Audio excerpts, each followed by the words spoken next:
What's up, everybody? It's your boy Tru Element 78 in the building with.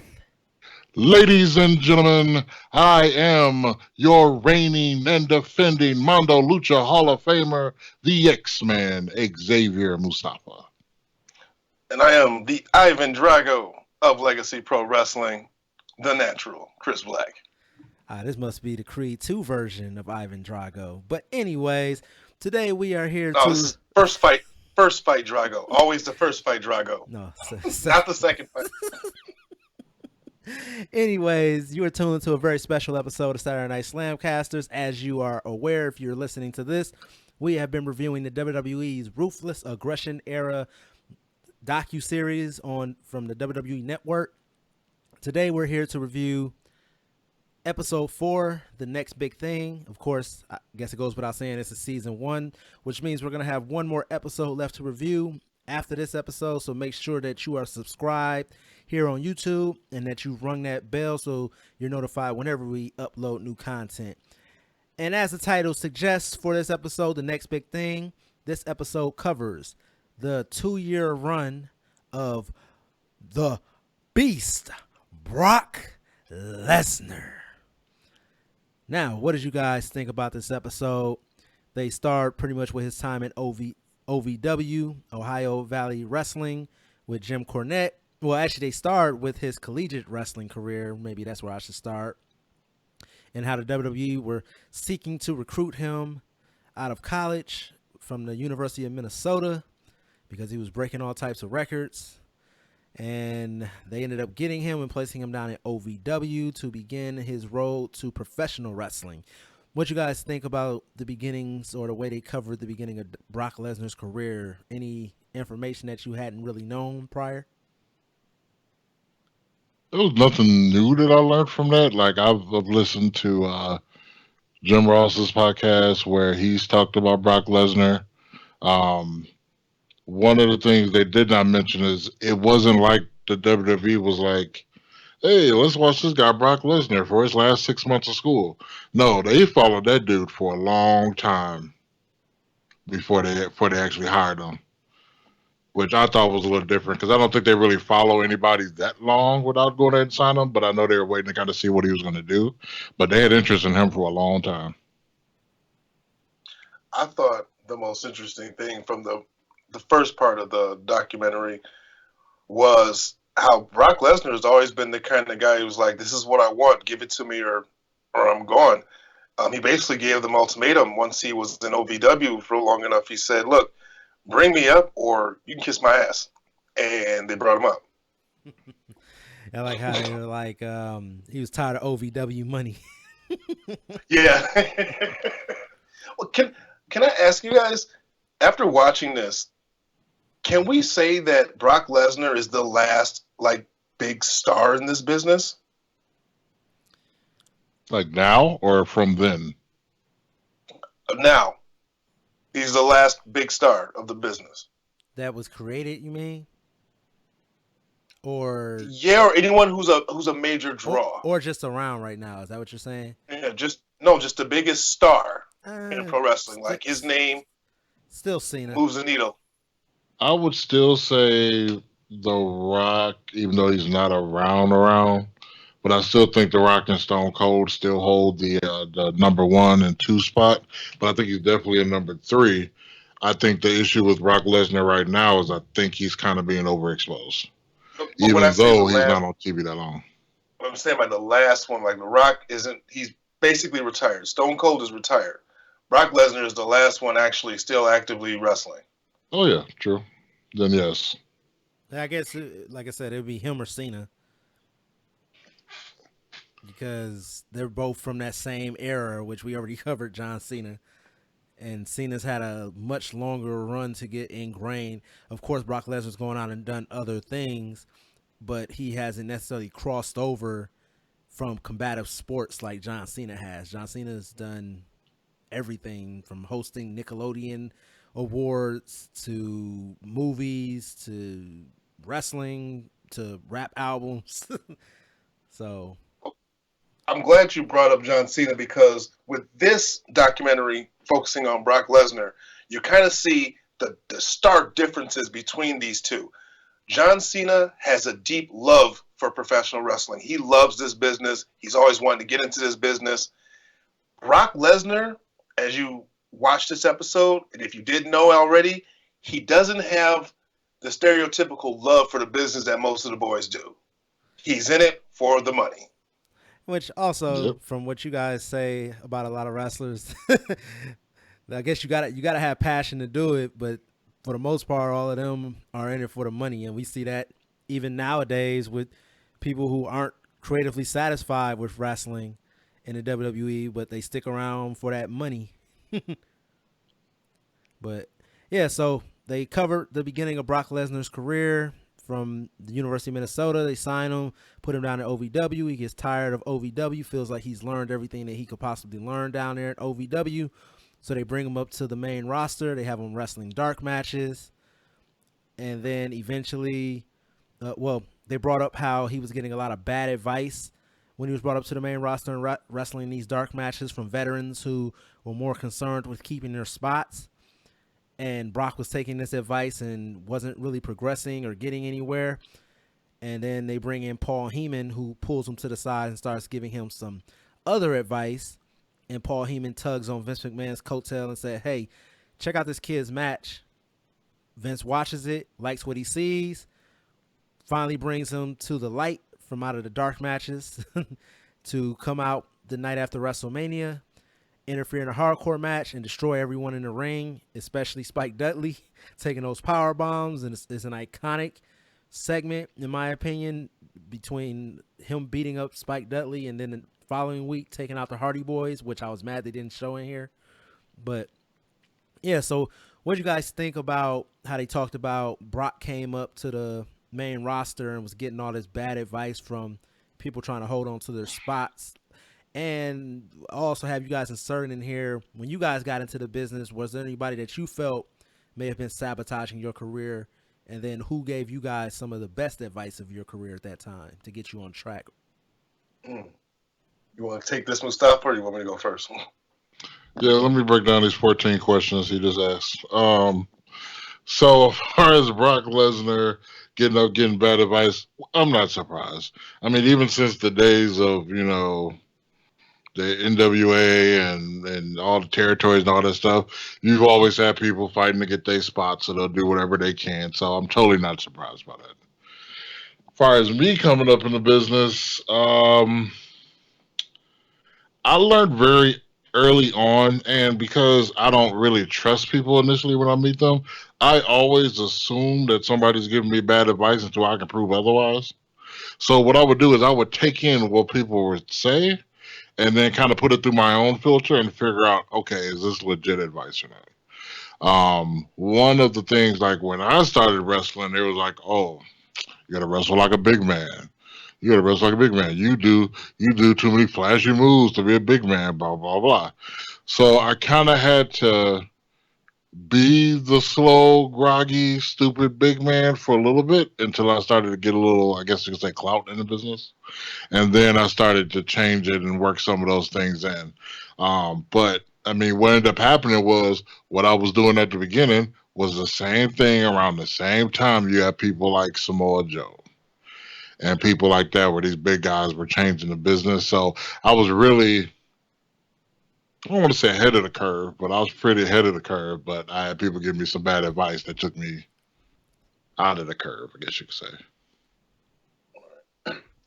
Well, as far as Brock being given some bad advice, yeah, they were just trying to, I don't know about sabotage them, but there's a specific way that big guys are supposed to work, and they wanted him to work like an old school big dude. But Brock's number one asset has always been his explosiveness. Like, the man can just go from 0 to 60 real quick, and he can move. And anyway, so I don't know if I was given any bad advice per se early in my career. I think people, I don't want to say they beat me like my first year, but they kind of boosted my ego unfairly. After I completed my original training, I started going around to some lesser known feds, And for a guy who had actual, like, legitimate training, they kind of like put me on a pedestal, which did me no favors because all I really learned how to do back then was bump and sell, bump and sell. I didn't know much about psychology. So I'm thinking, because everyone's like, oh, that was such a great match, I'm thinking, oh, okay, I'm good. One of the best advice I had ever heard came from Silas Young, who he watched one of my matches against a guy named Jack Spade. We did a submission match. And at the end of the match, I thought it was good. Now, I have a videotape of that match on VHS. Maybe I can convert that and show it to people. But the match was absolutely horrible. I thought at the time it was good. And I asked Silas Young, thinking he was going to, give me some really, I don't know, good feedback. I was like, hey, Silas, what do you think of that match? He's like, honestly, it's like, you got to get trained. And I got insulted because I'm like, I'm already trained. But he meant more than just learning how to bump and sell. There's a psychology. And that's where I started seeking out guys like, Armani and Chaos, those guys who kind of helped us out, Frankie. What's kind of funny about that is I remember there was some places that we would go to, and James would be like the top guy, and then me and TC was like chop liver, and we was like, we got just as much experience as this dude. So we got the opposite, and we just never were able to grow because we always wrestled the bottom of the barrel for the bottom of the barrel companies for a little bit. No offense to anybody, but at least Chris Black got to wrestle the better of the Outlaw Mud Show, as as Cornette calls them. So, yeah. Okay, so he's on the main roster. He's taking out everybody, eating everybody up. He gets his huge break by beating up Hulk Hogan, the legendary Hulk Hogan, bloodying him, busting them all up on the inside. He ends up winning King of the Ring, I believe, and going on to face The Rock at SummerSlam for the Undisputed Championship.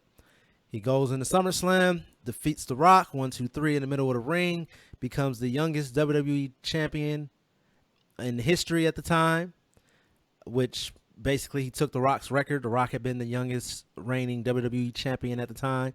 So the torch is passed on to him. Rock goes on to Hollywood. Now the top guys in the company are Kurt Angle and Brock Lesnar. You know what?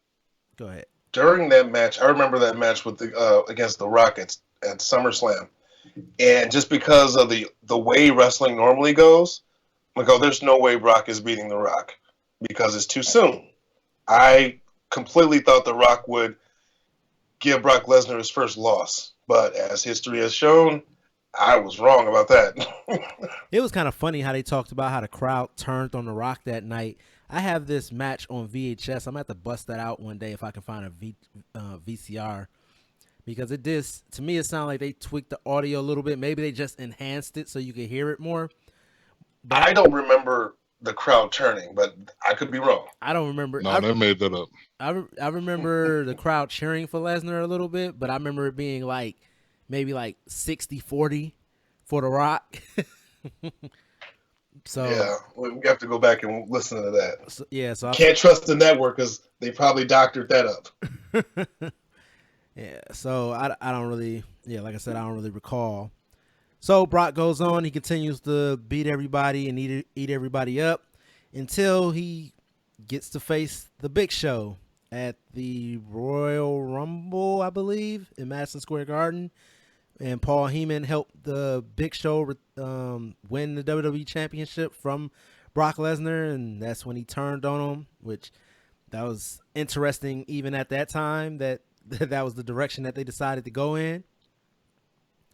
I didn't like it. One thing that I was shocked in this documentary they didn't show, I wish they had, show how Brock was terrorizing people like Zach Gowen and throwing them down flights of stairs, and those were good times.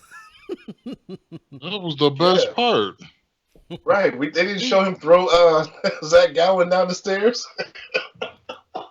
Yeah, so where do we go from there? I believe I'm operating without notes. Going into WrestleMania 19 against Kurt Angle. Oh yeah, that was for that was for the title. So yeah, okay, you got me right back on track. So he loses the title to Big Show. Big Show. That couldn't have been Royal Rumble because unless he came back out later in the night because he won the opportunity to go face Kurt Angle at WrestleMania by winning the Royal Rumble and eliminating the Undertaker. There was a pay-per-view between Survivor Series and Royal Rumble. I forgot what they called it, but I think that's when he lost to the Big Show. Okay. No. It was Survivor Series against the Big Show because yeah. That's what it was. Undertaker. It was Survivor Series against yep. So then he goes on and he defeats the Undertaker in a Hell in a Cell match. And then at the Royal Rumble, him and Undertaker are the last two in the ring. He tosses Undertaker over the top rope and goes on to face Kurt Angle at WrestleMania 19. Now, throughout time, we've gotten different reports on why this happened and who gave Brock Lesnar this advice. If you haven't watched this documentary yet, but you are a wrestling fan, you know what I'm talking about.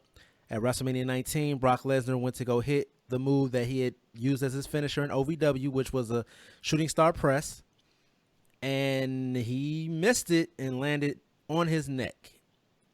And in this documentary, Kurt Angle says he's the one who called up Brock Lesnar the week before the show and said, hey, it'd be cool if you hit your old finisher, the shooting star press. If there's any time to bust that out, it's WrestleMania. Now, I've heard that John Laurinaitis and other people backstage had pressured Brock into doing the shooting star press, but in here, they put it all on Kurt Angle. Now, we all know from now that Brock Lesnar wasn't paralyzed. He was very shaken up that they showed in this documentary. I could obviously, he looked concussed, and they didn't bring up if he was or not, but he looked completely out of it. But Paul Heyman pretty much said this was another one of those moments where Brock took bad advice from somebody and almost cost him his career. Now, I'm going to ask you guys. First, I'm going to ask, have either one of you ever attempted a shooting star press or? Nope. No. And why have you not? Let's just throw that out there. Well, as Chris Black, as Mustafa and TC like to say, Chris Black doesn't leave his feet. It's a good way to break your neck. A lot of the high flying stuff. No disrespect to anyone else who does it, but it is a good way to break your neck. Listen, I could do a moonsault off the top rope, and it looks beautiful. I used to be able to do a standing moonsault. It looked beautiful until it didn't. And then the minute it didn't, that's when I was like, yep, no more standing moonsaults. Top rope, still beautiful, but I'm not waiting on the day when it's not. And I'm definitely not going to try to shooting star press. That's aerodynamically, that's way more than I think my body can do, so I wouldn't even risk it. Have you ever had one delivered to you? I'm going to ask that too. I was just about to say, a lot of people think that, I think taking those moves are scarier than probably giving them, because I think about Ricochet's 630. I remember when, Dredd used to hit the 450 and a body spinning, and Dredd only weighed nothing but like 160, but a 160-pound person spinning and landing on you, you don't know if he's going to land on your ribs, on your face. You know, it's that kind of, I cringe every time Ricochet does a 630, because I swear to God, all it takes is one half a rotation wrong for him to land on his neck and break it. Oh, remember when Mustafa Ali almost took Daniel Bryan out? Oh, these moves are risky. I'm sorry. But yeah, risk maneuvers. And all it takes is one small hesitation. That's why, getting back to Brock Lesnar, that's why he missed that shooting star press. Well, number one, he was heavier than he was in OVW. And number two, he hesitated. You saw it. He hesitated. When you second think things in pro wrestling, that's when you can end up getting hurt. It's either you do it or you don't. It's like Yoda. That's what you remember that video? Oh, go ahead. No, I was just going to say, that's what I liked about when Cody came off the cage in AEW. He just got up there. Obviously, they was running short on time, too, but he as soon as his foot hit the top of that cage, he was coming right back down, like no time to think about it. Yep. I don't know if y'all remember. It was a guy. I think it was somewhere in the New York area. He was doing I think it was a double moonsault or something like that, and he landed on his neck. Oh God, yes. Oh, And then the guy went to pin him, and he kicked out. bro, Sorry, what the I don't mean to be laughing, but he kicked out like nope, and they were like, "Bro, like your neck is broke. You need to stand up." And he hit him again, 1, 2, 3. That was a spasm. Then he had the same ref that refereed that Andrade Cedric Alexander match. Right. But yeah, I think so if I was a rep, I would have just been like, match over. Just after I saw that, match is over. yeah, so but like I was saying, I don't know, like like Brock was very pissed off at the end of it, obviously telling everybody to get away from him or whatever. But at the end of the day, you don't have anybody to blame in that situation, even if other people were trying to convince you to do it. That's how I felt when I watched it, and like Paul Heyman was trying to put it on other people, and I don't know how Brock felt. They didn't really have him express how he felt, but yeah, I was like, it's kind of on you. And like you said, he hesitated. Like there's a lot of things about that could have been avoided, but it was still a good match, and it's a historic match for all the right and the wrong reasons. Because it gets me That's busy. why The fact he finished the match though just showed how tough he is. that's why I don't have it. I don't have. I do have respect for people who's just like, I'm not comfortable doing that. Because if I call a move and they're just like, I'm not comfortable doing it, I'm not going to try to convince him, because if he hesitates, some shit can go wrong. You can hurt. You can get hurt just because they're hesitating, or they decide they want to abort the move, or they're scared of the move to take it, and you go to like pick them up or whatever it is, and then all of a sudden you're in a dangerous situation because they don't feel comfortable. Right. So it was after this he continues his reign in the WWE and running through the entire roster. But this is when they start addressing how being a young champ and being a person who likes being isolated and being at home with his family and doing his hunting and fishing and different things like that, and not necessarily liking travel and not necessarily liking interacting with other people, was starting to really wear down on Brock Lesnar. And also the rigors of just being in the main event every night and wrestling 200 times a year or whatever the case may be was really starting to weigh on him. He even bought his own plane, which was crazy when you think about he was only there for 2 years and he had the money to go buy his own plane and hire his own pilot. That's crazy. Means he was making bank. Think about how much money that you got signed for in your rookie year. Like, people nowadays look at Brock Lesnar and his schedule and how much he gets paid, but for somebody just starting out in WWE, not even proven yet, to have the type of money to go buy a plane is ridiculous. Because you hear about like John Cena going and buying a bus and different things like that. A plane is a whole nother level of that. But anyways, I want to ask you guys something, because him being worn out from life on the road and competing every night and being in those main events, do you feel that, obviously we don't know Brock Lesnar and what his actual personality is behind the curtain, but do you think that if he had to maintain the style of wrestling that some of those older guys were trying to tell him in the beginning, like Xavier Mustafa was saying, if he was being told, like, slow down, just stand there, don't do too much, you're doing too much, that it maybe would have prevented a little bit of the burnout? Or do you think that it wouldn't have mattered? I don't think it would have mattered, just because the burnout isn't necessarily from what you're doing in the ring. It's from all the traveling and all of that stuff. I mean, I can see traveling getting really, really old, really, really fast. The hustle of having to get through airports and worried about his planes are gonna, leave on time, or if they're gonna be delayed, or you hear stories about people getting stuck on the tarmac for hours at a time because they can't deboard once they board. Weather, all that stuff. Like, that stuff is stressful. Yeah. Plus, Brock Lesnar probably, being Brock Lesnar, you got to imagine being in an airport, everybody's going to be even if they don't know who you are, you stand out. And he probably doesn't like being, bothered too much. Like, everyone likes privacy. But piggybacking off of what Mustafa was saying, I think that just because he would have slowed down his pace a bit, I don't think that was a problem. I think it was the travel schedule that was the problem.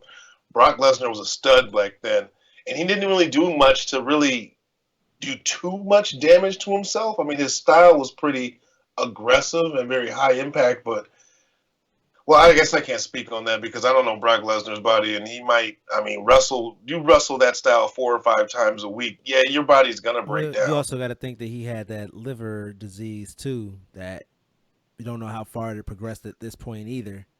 Like But see, he wasn't diagnosed till a couple of years later, as far as we know.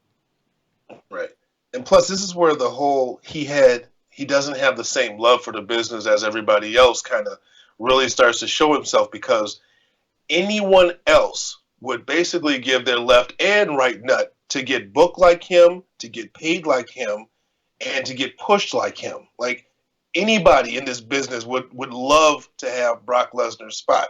And they gave him the world. And they're like, wait, you're walking away? What is wrong with you? Like this is the spot that every wrestler dreams of having. And he's just going to walk away from all that. But then also to piggyback off of that, at the same time, he looked at it as a business, and like I just made clear, your first year you're making enough money to buy a plane. Suck it up, Buttercup. Because not everybody gets that offer. It really makes me wonder if you think about 2002 money, how much some of these rookies like AJ Styles got when they came in. Here's the thing. Here's the thing. If they would have picked up, if they wouldn't have had their head up their asses, if they would have, not to say that Brock Lesnar was in a perfect position or whatever to bargain like this, but if they would have played their cards right, if they would have picked up that he was miserable with the travel schedule, when Paul Heyman dropped him for Big Show or whatever, he should have personally became Vince McMahon's hitman. Vince pulls him out because I think Vince was still kind of a character. So whenever he needed to inject himself somewhere, rather than Vince McMahon walking down, he sticks Brock Lesnar on whoever he needs to. And that's why Brock Lesnar can have the shorter schedule, not be around, and be treated more as an attraction. Well, back in the day, I mean, they weren't really treating people like attractions. Like Bruce Pritchard said, like, this is what we do, This is, you're going to have to be on the road. You need to do X many dates. I think just now, and I think it's only because of a lack of star power, it is like that way, but it's only now that they're actually allowing people to come in part-time. Yeah, but you know what? Your John Cena's, your Brock Lesnar's. But you know what? I bet you if more wrestlers had a schedule like Brock Lesnar's, they would last longer. I agree. One of the things, like I've always said, you think about back in the day with people like Hogan and Flair and all that stuff. Okay, well maybe not Flair, but let's say Hogan back in the day. All right, they had pay-per-views once every 4 months. They had TV. Okay, TV was once a week, but I think it was only for an hour. So you could have a Hogan cut a promo on one show, have an interaction with somebody in the ring. Maybe they don't touch on the second show. You can spread all this stuff out and have Hogan wrestle on TV in a tag match right before a pay-per-view to set up something for the show. That's how you keep your people healthy. Then you think about Seth Rollins' run as the champion. He was wrestling every single house show, every single pay-per-view, every single Raw, every time you turn around, this dude was wrestling. Then when he got hurt, they're like, oh, he's hurt. What are we going to do? Well, guess what? You had him out there all the fucking time. The more and more times you use something, the more wear and tear you put on it, the more likelihood it's going to break. As many people as they have on the roster right now, they should have a good rotation of people where they don't have to be there all the fucking time.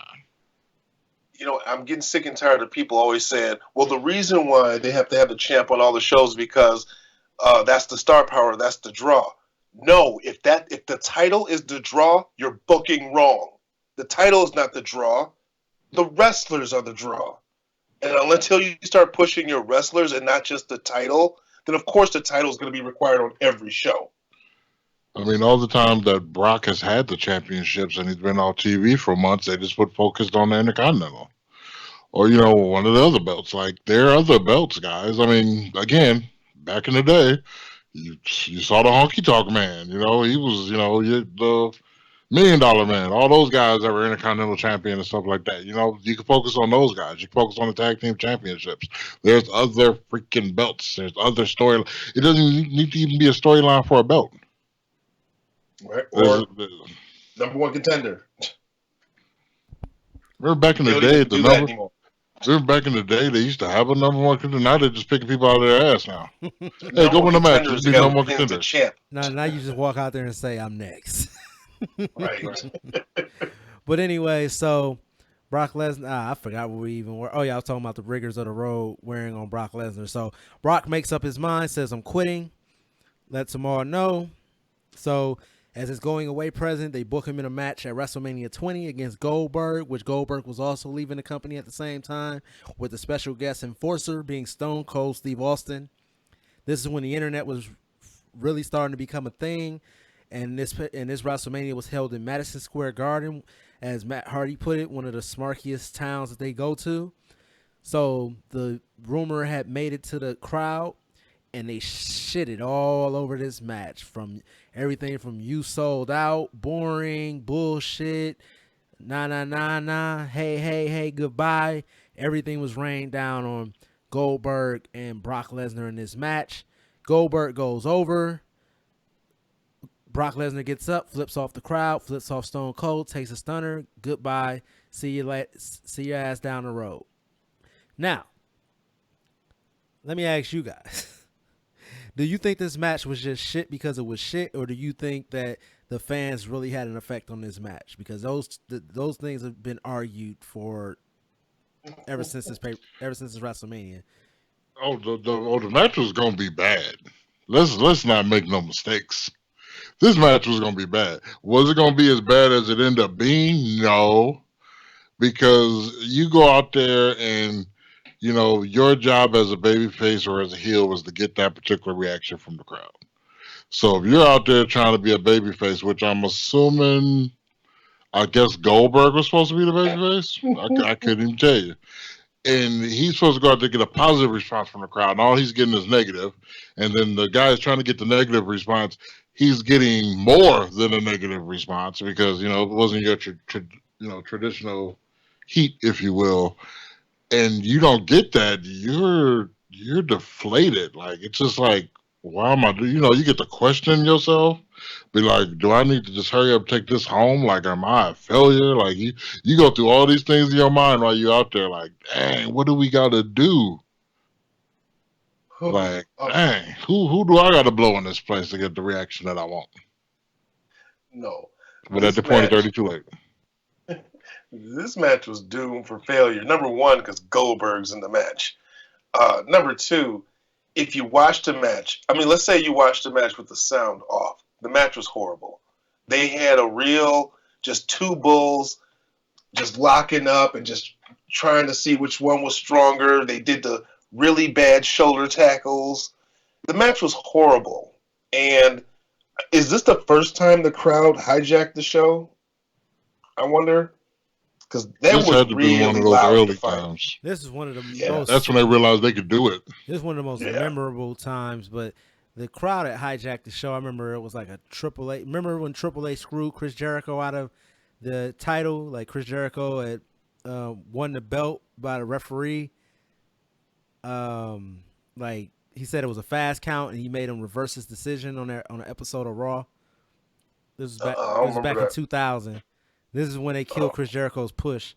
But, okay, you don't remember. We'll talk about it off air. That's how you go back and watch. But the crowd lost it that night, and they kind of hijacked the show where, like, Triple H couldn't say shit. But anyways. Yeah, the match was horrible. It was absolutely horrible. The best part of the match was the stunners that Stone Cold gave. Right. And so that pretty much ended Brock Lesnar's time in the WWE as far as the Ruthless Aggression era was concerned. He went on to to go to the practice squad of the Minnesota Vikings and got cut right before the season started.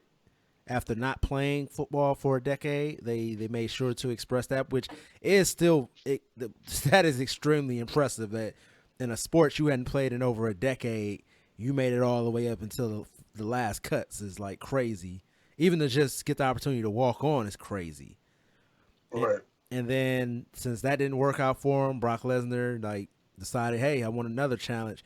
Went to go do MMA, and they had Kurt Angle expressing how this was really up Brock's wheelhouse. You train for 6 to 8 months at home, and then you go away and go fight for a night, and then you go right back to your family, and you realize that was the type of schedule that worked for him. And once the time was up in the UFC, he returned to the WWE with pretty much an MMA schedule. I remember he got in that ring with Frank Mir and took that L. That first match. Ooh. You know, no. I'm not gonna lie. Well, you're more Trelevy. You're more of a UFC connoisseur than I am. From what do you remember, Brock Lesnar very first match? Yeah, he didn't lose his first match. He lost the second match. Correct me if I'm wrong. Brock should have won that match because the ref pulled him off of him. He basically stopped the match, and then he got locked in that submission hold. I believe Brock won that match. Wait, wasn't the first one? No UFC connoisseur.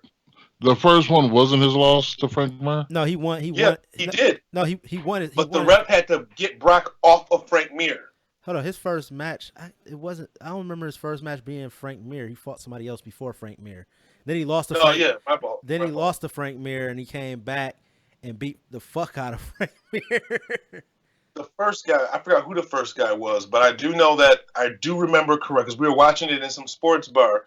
Brock had him beat. I mean, he wasn't able to defend Randy Couture, himself. that was it. He beat Randy Couture. The ref backed Brock off, and I'm just like, didn't he just win? If the ref stops it, doesn't he win? But no, they continue to fight, and then he got in the submission hold. Oh, no, I'm wrong. I am wrong. Yeah, he did lose his first match. It was by submission to Frank Mir. Then he had the second match. Yeah, to an ankle lock. Yeah. I remember the ankle lock. I just didn't remember. It was actually a heel hook, I believe. But I thought that was like his second match. Yeah, so he lost the first one by submission, but then he won everything after that, and then he beat the fuck out of Frank Mir for that loss. Like, yeah. You know what? Brock going to UFC really kind of let people know, like, just because, pro wrestling, it's predetermined, blah, blah, blah. But don't think that we can't train, or excuse me, I'm not going to say we because CM Punk tried and didn't do so well. But professional wrestlers can be trained to go toe-to-toe with some of the greats if they have, that ability. Well, here's the thing, and then like a lot of people forget about this. You learn so much by being in WWE. You learn how to captivate a crowd. You learn how to get a crowd to want to see you either win or get beat. And that's what made him a star in the UFC, because every time he had a microphone, he was cutting a promo. And that's one of the things that I think caught UFC by surprise. And they was like, wait a minute. Even though this dude just took this L, because that was a hard L, that first one. They was like, this guy wants people want to see this guy get his ass beat, or they want to see this guy win. So let's put him in something else. Then you just say who the second person was. I remember the second match he dominated. And then he just kept on dominating. So he kept cutting them promos like, here I am. I want you. I want you. I want you. Like, and everybody like, I don't want you, bro. Yeah, you gotta learn how to talk people into the building. And that Dana White saw them dollar signs, and I think he saw them dollar signs with CM Punk for a minute, and then he took that first hard L, and that was like, whoa.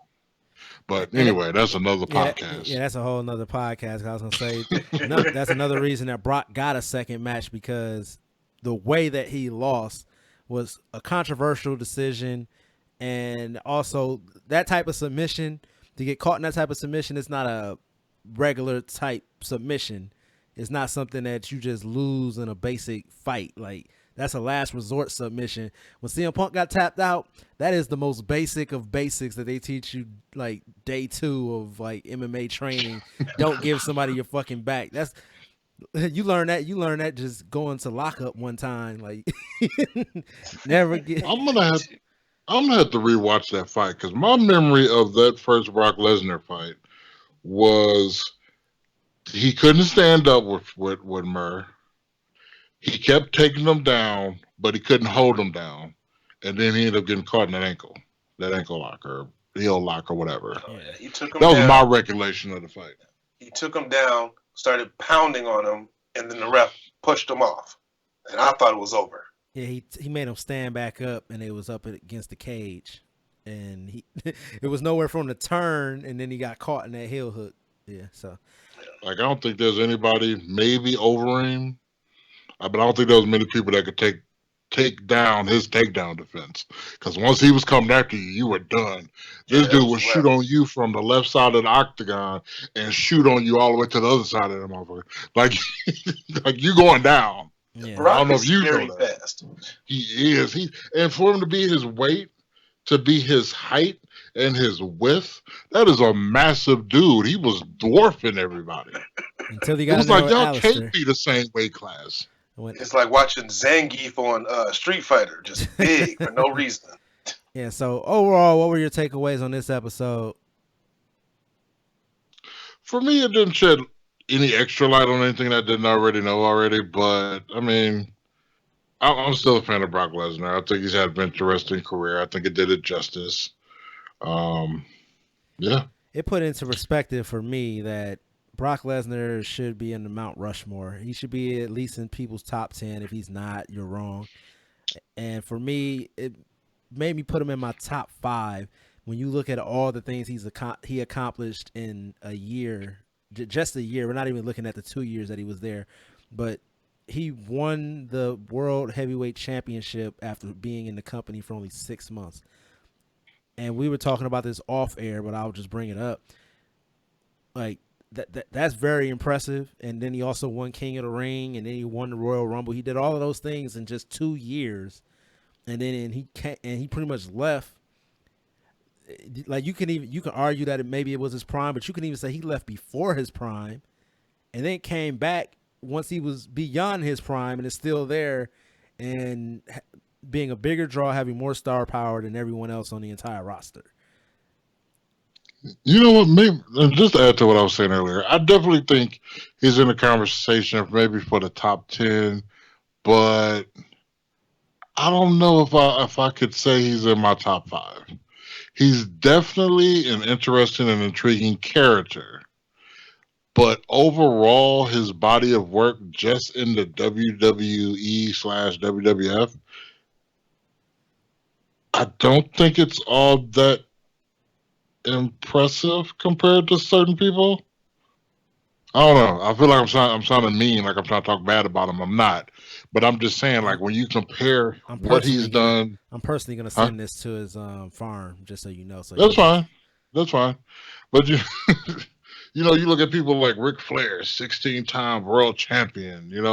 That helped bring so many people up in this business, and you look at John Cena and same thing. You can be like, what is Brock's contribution besides being the beast and destroying people? What has he given back to the business? Well, I'm not even looking at it to what he's contributed. I'm just talking about accolades. Well, when it comes to accolades, like 16-time world champion is cool, but I've also always been one of those people where it's not about how many times you held the belt, it's how long you held on to that belt. Like in order to be 16 times champion, you had to lose it 17. Well, my overall take for this episode was, I think this really kind of solidifies why he's so valuable to WWE. Like Mustafa was saying, Brock is he's in a class of its own, and he kind of like made it that way because he was so he didn't take any shit. This is what I want. You either give me what I want or I'll walk. Like he had the attitude that, a Shawn Michaels did or a Hulk Hogan did. And I think to a certain extent, Vince McMahon respects that. Especially, I was told that if you ever met with Vince McMahon and they ask you, like, why are you in this business? The correct answer is, because I'm here to make money.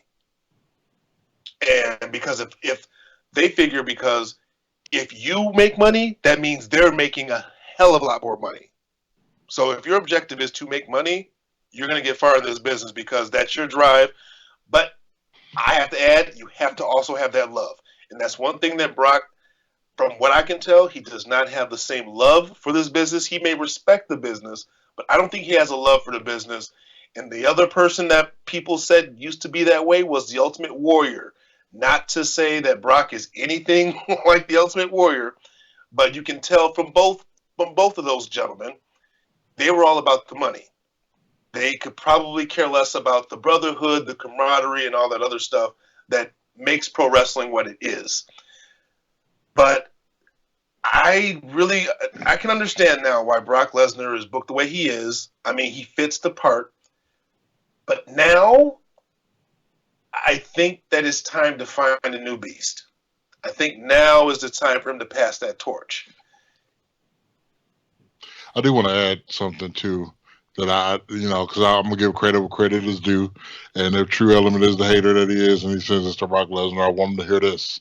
All right, when it comes to being a businessman, I don't think you get a better businessman than Brock, because Brock has always been, like you said, upfront about what he wants, and either you give it to me or I'm gonna go. And for him to be able to do that, make his way through the WWE, WWF, and the UFC, have all this money in the bank, have probably one of the hottest wives in the world. What? Sable? I thought Chris Black was about to suck up to his I don't know about now, but at least back in the day. I thought Chris Black was about to suck up to his own wife. Like, have you not seen my wife? What you mean? Brock Lesnar, he can't complain about nothing. If God forbid something happened for him right now, he's left a great legacy. Coronavirus. It's getting real. But I would love to see Brock give back to the business too. Rather, if that's I ain't saying he got to be a performance center coach, or he don't have to do that, but just do something. Like I feel like he's take from the business, but hasn't really given back. So I'm still gonna say that as a negative.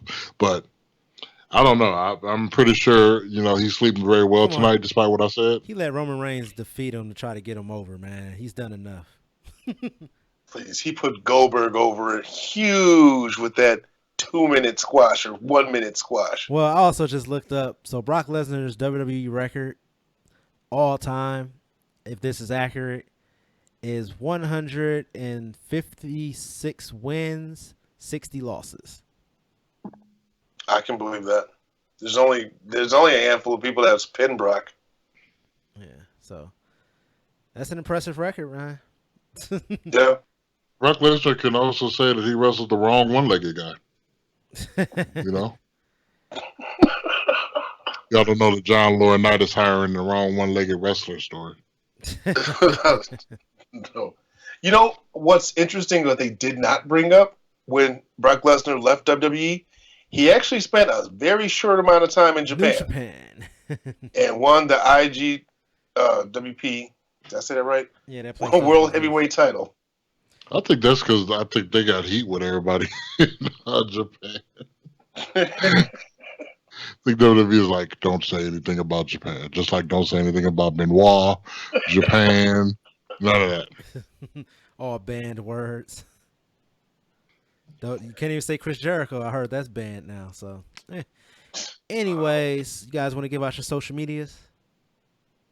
You can catch me at Xavier Mustafa on Facebook and on Twitter. You can catch me at The Natural Chris Black on Facebook and Instagram, and _natural_CB on Twitter. And you can find me over on Twitter at SlamcasterTE78. Of course, you found us here on YouTube. Be sure to hit that subscribe button. Make sure you hit that bell. Leave us a like. Leave us a comment. We will reply. Also, check out the links in the description and join our Discord. Other than that, we'll be back with another episode. And that will be the final episode in the Ruthless Aggression series, unless they do a season 2. And that's going to be episode 5, entitled Civil War, Raw versus SmackDown. So we're going to get to the first brand supremacy, brand split from the WWE. Other than that, keep washing your hands. Holla at your boys. We up out of here. Come get slammed. Peace.